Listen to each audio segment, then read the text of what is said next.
Alrighty, welcome back everyone. We just talked about those Thursday and Friday night lights.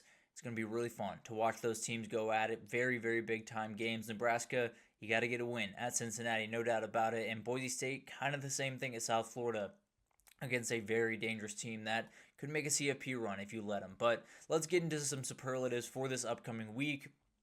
We'll do this every weekend. They'll probably morph throughout the season, but this is what I got for today. And we'll start with the best matchup of the week as I see it. As you can imagine, it's not much of a question as far as I'm concerned. It is Texas at Ohio State. This is about as good as it gets. It's the best season opener I think we've ever seen. It's two of the biggest brands in the sport, two of the top 5 or even 3 biggest brands in the sport as far as I'm concerned, two of the top 5 head coaches in the sport, talent all over the place. We talked about how I think there's 4 players that are the very best in the country at their position going on in this game. It's going to be really, really fun to watch this one unfold. And I think the reality is you don't really know how it's going to unfold. I think everything is on the table for this game. I think Ohio State could win by 20. I think they could win by 1. I think Texas could win by 20. I think they could win by 1. I don't know if anyone really knows what either of these teams is fully bringing to the table. Ohio State with new offensive and defensive coordinator. Texas with a lot of change on both sides of the ball, especially with Quinn Ewers moving on.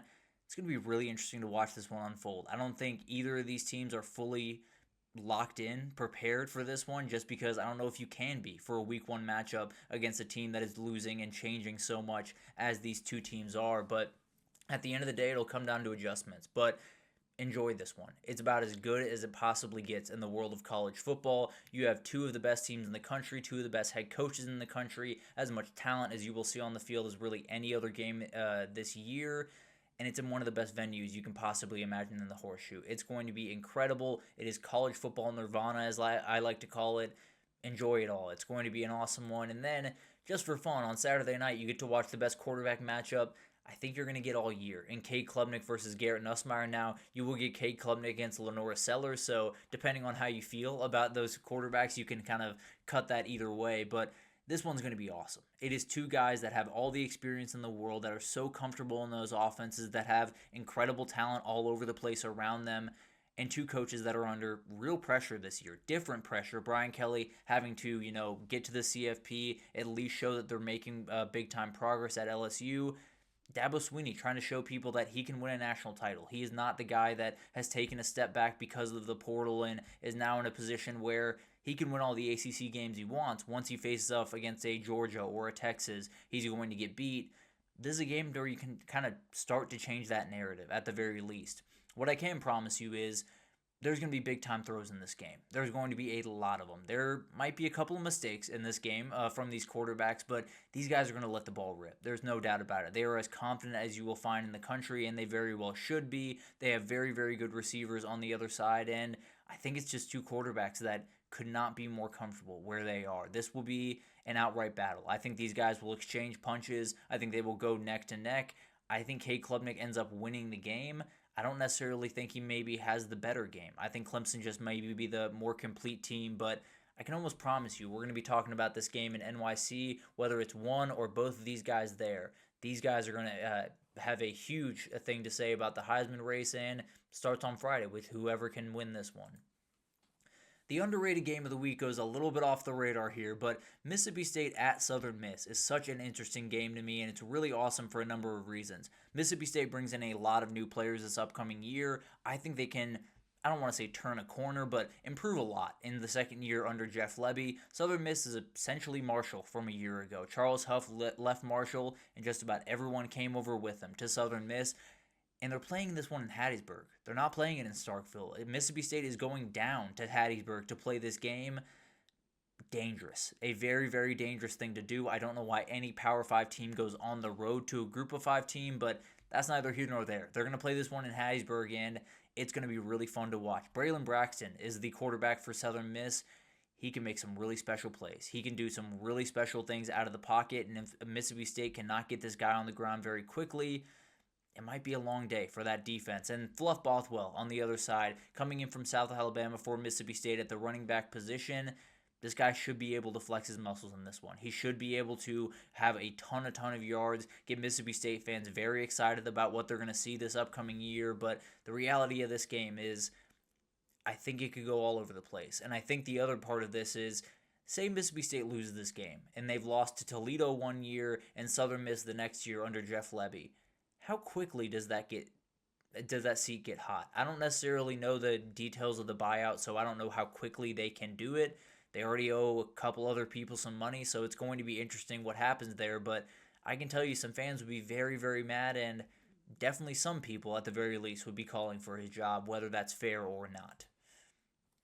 The team that will impress the most, as I see it this upcoming weekend, is Tulane. They face off against Northwestern this upcoming weekend, and yes, Northwestern is not a crazy, crazy good team. Tulane's actually favored in this matchup at home, but I think this is a team that can get into the playoff race, and I think they can send a message this week that even with a new quarterback coming in Jake Retzlaff, I don't know if he's going to be the starter. I don't even know if they know if he's going to be the starter as of right now, but regardless, with him coming in, they're still an elite team. They still have all the talent in the world. Shaz Preston on the outside is going to be an elite receiver. The defense returns a number of guys that are going to make big-time plays for them. I think they have the dudes, and I think when you're going into this week one, you're probably looking at Tulane just a little bit sideways because new quarterback, because all these moving parts, all of this energy, all of this attention around your program can go one of two ways. I think Arnold Barnes handles business from the running back position. I think they're going to make big-time plays down the field to Trey Shackelford as well as Shaz Preston. I think Jake Retzlaff, whether it's him or Caden Simonza, they're going to make big-time plays. And I think they're going to be a really, really tough team to beat. I think they win this game by 14-20, frankly. I think they put on an absolute show, and everyone's looking at Tulane as the team to beat in the group of five moving forward. The players I'm most excited to watch, and it's not the players that are playing in the biggest games, because obviously I could pick Arch Manning and Julian Sayin and Jeremiah Smith. I'm very excited to watch those players play football. At the end of the day, I'm going to pick new players to their football teams. Fernando Mendoza gets a game that they should be able to comfortably win. Old Dominion is a good team, not a great team. They should be able to beat them, but it is a team that isn't terrible. So you will be able to test Fernando Mendoza with Indiana a little bit early in this game. It's going to be really fun to watch this kid. He is an NFL talent going forward, and he's someone that I think they might get better quarterback play this upcoming year than they had a year ago if they're going to get it. It's going to start this weekend, and I think it's going to be a great matchup for him to kind of flex his muscles just a little bit and at least show the Indiana fans something that will make them excited about the rest of the season. Same thing with Bryce Underwood. They get New Mexico this upcoming weekend, does Michigan, and you're in a position where you can make some incredible plays, and then everyone is buying Heisman odds on Bryce Underwood overnight. I can promise you that. In fact, I can promise you he's going to make some plays that will make your jaw drop. I can promise you. There's going to be some irresponsible takes on ESPN on Monday, but at the end of the day, very talented kid. Cannot wait to see what he can bring to the table. And then Austin Simmons. Ole Miss faces off against Georgia State, a game that, again, they should be able to win, but Georgia State's made life tough for SEC teams in the past, including last year against Vanderbilt, but cannot wait to see what this kid can do. He has an absolute cannon for an arm, did a great job against Georgia in one drive or a couple of drives in that game. If they win this one, obviously they should win this one, but I do think they're a team that can get into the CFP conversation if this kid is special. If he's special, he's probably putting up 5 or 6 touchdowns in this game because that's what Jackson Dart used to do in these types of games. My upset of the week is Toledo over Kentucky. This is a Toledo team that is really, really darn good. Shout out Jay Will over there on the Film Guy Network because this team could make a run at the CFP. They might be the very best team in the MAC. Tucker Gleason leading the way after an incredible year a year ago. Junior Vandross on the outside, very talented kid. Trayvon Rudolph coming over from NIU played a huge role in that season for the Huskies a year ago. Chip Trainum taking over at running back. They got dudes all over the place on this offense. And Kentucky, I just don't see the confidence with that team right now. I like Zach Calzada coming off a great year at Incarnate Word, but the reality is I just don't see a lot of confidence in this football team. A lot of big-time players left. Pretty much every big-time player that you had from a year ago walked out the door, whether it was to the NFL or to another team. It's going to be really tough. It's a veteran defense on the other side for Toledo. I don't think Zach Calzada plays perfect football, and I think Toledo has the offensive firepower to make this one interesting.